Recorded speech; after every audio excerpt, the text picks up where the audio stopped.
તો અમીરગઢની વાત કરવામાં આવે, જ્યાં તાલુકામાં સ્થાનિક સ્વરાજની ચૂંટણીને લઈને રાજકીય ગરમાવો તેજ બન્યો છે। આપને જણાવી દઈએ કે ભાજપે પ્રચાર માટે કમર કસી છે અને તાલુકામાં ભગવો લહેરાવવા માટે પ્રચાર દરમિયાન ઝડપી બનાવ્યો છે। દેવશ્રી ડુંગરપુરીજી મહારાજની ધૂણી ખાતે યોજાયેલી બેઠકમાં ભાજપના હોદ્દેદારો ઉપસ્થિત રહ્યા હતા, જ્યાં તેમણે કોંગ્રેસ પર તીખા પ્રહારો કર્યા। બેઠક દરમિયાન મતદારોને આકર્ષવા માટે વિવિધ વચનો આપવામાં આવ્યા। એ પણ સામે આવ્યું છે। મહત્વપૂર્ણ એ છે કે અમીરગઢ તાલુકામાં વર્ષોથી કોંગ્રેસનો પ્રભાવ રહ્યો છે, ત્યારે ભાજપ આ વખતે પોતાનો દબદબો સ્થાપિત કરવા જોરશોરથી પ્રયાસ કરી રહી છે। સામે ગઈકાલે મેં વિડિયો જોયો હતો, એમાં પ્રચાર કરતો હતો કે જ્ઞાનીબેનને ખોબલે ખોબલે વોટ આપ્યા છે,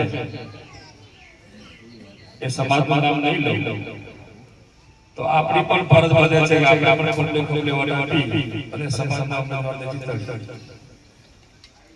સમાજમાં સૌ આગેવાનો અને યુવાન મિત્રો બેઠા હતા ત્યારે મારે આપ સૌને કહેવું છે કે અમીરગઢ તાલુકામાં એક પણ ઠાકોર સમાજને તાલુકા પંચાયત અને જિલ્લા પંચાયતમાં કોંગ્રેસે ટિકિટ આપી મને બતાવો, એક પણ ટિકિટ આપી છે? બોલો તો ખરા, નથી આપી। ભારતીય જનતા પાર્ટીએ આપણને જિલ્લા પંચાયતની ટિકિટ કેન્દ્ર આપી, સવિશેષ જવાબદારી આપણા સમાજની થાય। અહીં બેઠેલા એક સમાજના આગેવાનોને એક યુવાન મિત્રને હું વિનંતી કરવા માટે આવ્યો છું, એક પૂર્વ પ્રમુખ તરીકે અને એપીએમસીના ચેરમેન તરીકે આજ વિનંતી કરવા આવ્યો છું કે અહીં બેઠેલા એક કાર્યકર્તા સમાજના આગેવાન ડુંગરગઢી બાબાની જય બોલાવું છું। ડુંગરગઢી બાબાની જય બોલાવું છું। ભાઈ મારા વિસ્તારમાં લાખણી દિયોદર તાલુકા આવે છે, મને પ્રદેશ પ્રમુખે કીધું છે કે દિયોદરને લાખણીની બધી સીટો જીતાડવાની છે, એ જવાબદારી માંથી હું રજા લઈને તમારી પાસે આવ્યો। જો તમે જીતાડવાના હો તો તમે કો કે દિયોદરને લાખણી તમે તારા મહેનત કરો, આ અમીરગઢની જવાબદારી અમે લઈએ છીએ।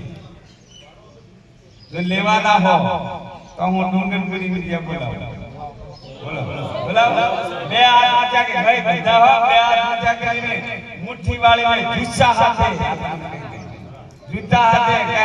આજથી આ પ્રદેશમાં રિપોર્ટ થાય કે અમીરગઢ હવે જીતી છે। બોલો ડુંગરપુરી બાપુ કી ભાઈ પાછળ વાળાને હાથ ઊંચા કરવાના જો મારી બોલો ડુંગરપુરી બાપુ કી હનુમાનજી દાદા કી ભારત માતા કી। તો હવે તમે વચનથી બંધાવજો કે આ સીટ જીતાડવાની જવાબદારી અહીં સમાજની અને પાર્ટીની ધોળી તરીકે અમે લઈએ છીએ। એવો તમે ડુંગરગઢની સાક્ષીએ, હનુમાનજીની સાક્ષીએ, ભારત માતાની સાક્ષીએ વચનથી બંધાવજો। તો આપણે જો રઘુકુળના વંશજ છીએ અને રઘુકુળ માટે એમ કહેવાય છે કે રઘુકુળ થી સદા ચાલી આવી, પ્રાણ જાય વચન ન જાય, વચન તમે પાલન કરજો। અને કોઈનું પણ મન જો ડગમગ થાય તો હનુમાનજી ગદા લઈને ઉભા રહે, ખબરદાર થજો આગળ પાછળ। એવી હનુમાનજીને પ્રાર્થના અને રાજકીય રીતે તંત્ર દ્વારા જાહેરમાં કહું કે કોઈ પણ સામે કે ગમે તે તમને કોઈ પણ મુશ્કેલી હોય તો મારા પ્રમુખભાઈ ને તમને અડધી રાતે મને ફોન કરજો, બરાબર છે? આપ સૌનો આભાર।